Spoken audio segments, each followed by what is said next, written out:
Morre Zagallo aos 92 anos no Rio, Brasil perde uma de suas maiores lendas. O que estamos vivenciando é mais do que a despedida de um símbolo do futebol brasileiro, da seleção brasileira. É ainda mais forte do que o adeus do segundo personagem mais importante da história do nosso jogo. A morte de Zagallo é o capítulo final de uma história de amor. Vale a pena recordar uma cena em Lesigne, uma pequena cidade com menos de 8 mil habitantes, a 1 hora de trem de Paris. Naquele 4 de julho de 1998, em pleno verão francês, centenas de jornalistas brasileiros cercavam o Château de Grande Romaine. Esperavam o retorno dos jogadores e do técnico Zagallo após o dia de folga. Na véspera, a equipe batera a Dinamarca por 3-2, alcançando uma vaga nas semifinais da Copa do Mundo. Zagallo chegou no início da noite e, como fazia pacientemente a cada sessão de treino, atendia a cada pedido de entrevista do numeroso grupo de enviados especiais, em tempos de câmbio favorável e quase paridade do real frente ao dólar. Apesar do verão europeu, a temperatura baixava com a chegada da noite. Às 21 horas, Holanda e Argentina jogariam para que se soubesse quem seria o rival do Brasil dias depois. Diante de tantas perguntas sobre a hipótese de enfrentar um ou outro, Zagallo surpreendeu. Vocês não querem que eu volte após o jogo e fale com o adversário definido? A estupefação foi geral, assim como o ceticismo.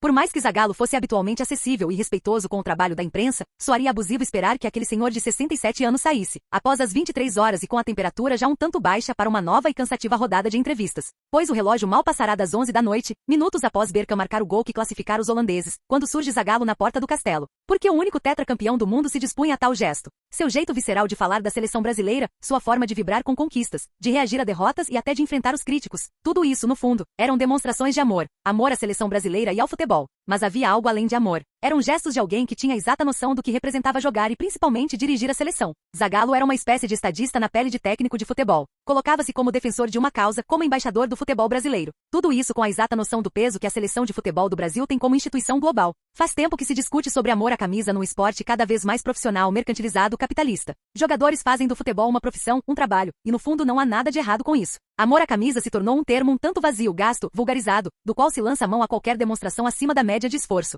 Se alguém um dia quiser editar uma enciclopédia do futebol e propuser um verbete para explicar o que é de verdade o tal amor à camisa, bastará contar a história de Zagallo. No entanto, o personagem é tão fascinante que falar dele apenas pelo lado afetivo, pela relação emocional e umbilical que desenvolveu com a camisa amarela, forma como usualmente se referia ao uniforme brasileiro, é injusto com Zagallo. É negar a ele o peso, a importância que teve em dois momentos históricos em que o país foi vanguarda tática do jogo, a começar pela Copa do Mundo de 1958. Um futebol dominado por mais de 2 décadas pelo chamado WM, uma versão do que hoje se conhece como um 3-4-3, assistiu no Brasil a guinada para o 4-2-4. Não há uma precisão dos historiadores para assegurar que apenas no Brasil se decidirá recuar um homem para a defesa, o chamado quarto zagueiro. Mas Zezé Moreira, o paraguaio Fleitas Solis e principalmente Martim Francisco estão entre os grandes difusores da ideia. Havia também o consenso de que um meio-campo com apenas 2 homens poderia ficar inferiorizado. Então a solução seria recuar um dos pontas. Algo que Martim já fazia no seu Vila Nova desde 1951, mas que foi exibido ao mundo por Zagallo na Suécia, 7 anos depois. Ele tornou-se o ícone da dupla função, da capacidade de cobrir grandes espaços no campo, do ponta que conseguia atacar e defender com máxima eficiência.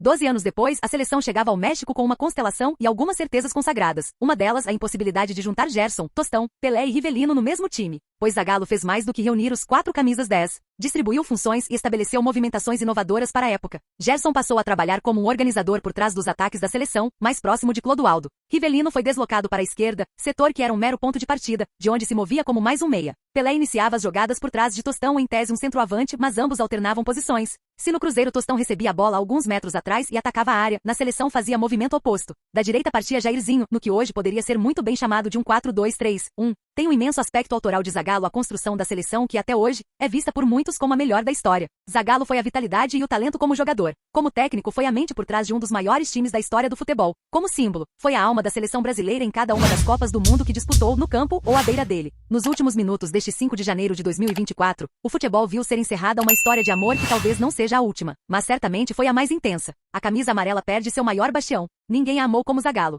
Deixe seu comentário, obrigado.